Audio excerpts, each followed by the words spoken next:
सायापुर शहर में शांति कुंज नाम का कॉल सेंटर था। इस कॉल सेंटर में शहर के कई युवक और युवतियां, सफाई कर्मचारी और अन्य कर्मचारी काम करते थे। अगर किसी का काम अधूरा रह गया हो तो वह कल सुबह जल्दी आकर काम खत्म कर लेता, लेकिन रात को रुकते नहीं। शाम को 7 बजे के बाद इस कॉल सेंटर के नाम की तरह चारों ओर शांति का वातावरण छा जाता। इस शांति के वातावरण के साथ ही यहाँ पर कुछ प्रेत आत्माएं रात को आवाज़ करती और भय का माहौल फैलाती, ऐसा आसपास के लोगों का कहना था। कुछ लोगों का तो ये भी कहना था कि उनका घर कॉल सेंटर से थोड़ी दूरी पर है, फिर भी रात को किसी की रोने की, हंसने की आवाज़ें पूरी रात सुनाई देती है। ये आवाज़ें सुबह 4 बजे से लेकर 5 बजे तक आती है। कॉल सेंटर के कुछ कर्मचारी तो शाम के 6 बजे से ही डरने लगते हैं। ठीक 7 बजे सारा कॉल सेंटर खाली हो जाता है। सिक्योरिटी गार्ड भी रात को नहीं रुकते, उनकी ड्यूटी सुबह से शाम तक की होती थी। रात की शिफ्ट न होने के कारण इस कॉल सेंटर को काफ़ी नुकसान होने लगा। काम लगातार बढ़ने लगा और नौबत यहाँ तक की आ गई कि इस कॉल सेंटर के मालिक ने अपना बिजनेस बेचकर किसी और व्यक्ति को दे दिया। उस व्यक्ति का नाम था मनोज। मनोज को पुराने मालिक और पूरे स्टाफ ने बताया था कि वह रात की शिफ्ट ना रखे, लेकिन मनोज ने उनकी एक नहीं सुनी। मनोज भूत प्रेत पे विश्वास नहीं करते थे। उन्होंने कुछ कर्मचारियों को रात की शिफ्ट में काम करने के लिए दुगनी तनख्वाह देने का वादा किया। दुगनी तनख्वाह की लालच में कुछ कर्मचारी काम करने के लिए मान गए।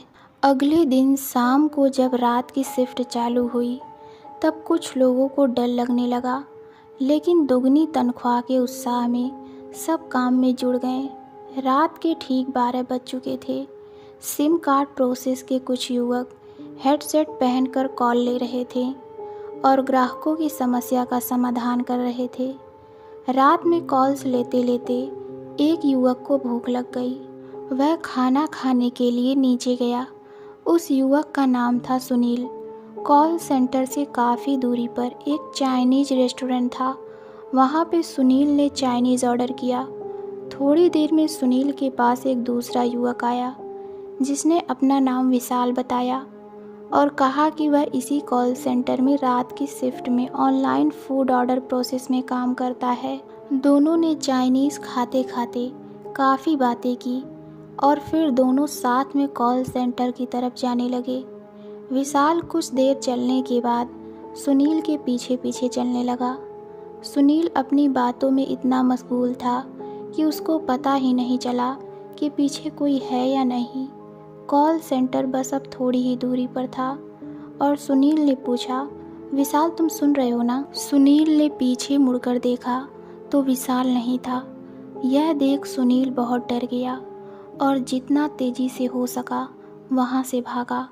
बीच में उसको यह भी एहसास हुआ कि पीछे से उसके पैर को कोई खींच रहा है, लेकिन उसने अपने आप को छुड़ाते हुए कॉल सेंटर की तरफ भागा। बस वो कॉल सेंटर पहुंचने ही वाला था कि तुरंत उसने अपनी नज़रों के सामने एक भयानक चेहरा देखा और उसको देखकर वह बेहोश हो गया। रात को सभी सिक्योरिटी स्टाफ डर के मारे सो गए थे, इसलिए किसी ने सुनील को नहीं देखा। अगले दिन सुबह कुछ कर्मचारियों ने सुनील को जगाया और बेहोश होने का कारण पूछा। सुनील ने रात की सारी बातें उनको बताई। मनोज के अलावा सबको यकीन हुआ, लेकिन मनोज ने कहा, बेटा यह सब एक भ्रम है। तुम्हारे मन में ज़रूर कोई बुरा ख्याल आया होगा, इसलिए तुम्हें ऐसा लगा होगा।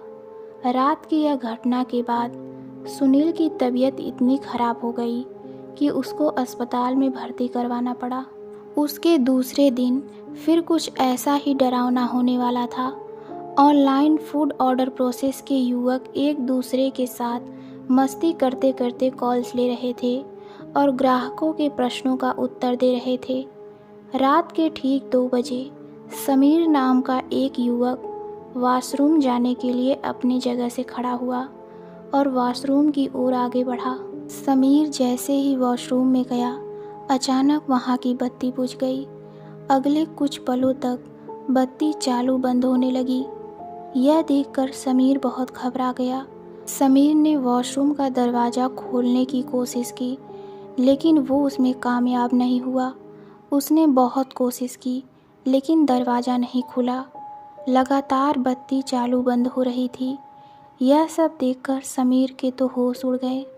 अचानक एक आवाज़ हुई और बत्ती बुझ गई।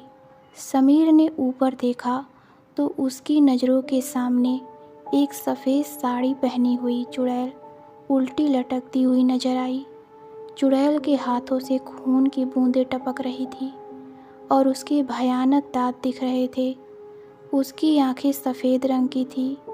चुड़ैल को देखकर समीर की आवाज़ भी रुक गई और वो डर के मारे कांपने लगा। समीर ने चुड़ैल से विनती भी की, प्लीज़ मुझे जाने दो, मुझे मत मारो। चुड़ैल ने खौफनाक आवाज़ में कहा, मैं किसी को नहीं छोड़ूंगी, किसी को भी नहीं। तुम सब मरोगे। तुम सबकी मौत मेरे हाथों लिखी है। एक एक करके मैं सबको मार दूंगी। यहाँ कोई नहीं बचेगा। हमें इंसाफ नहीं मिला, इसलिए हम इस कॉल सेंटर को नर्क बना देंगे।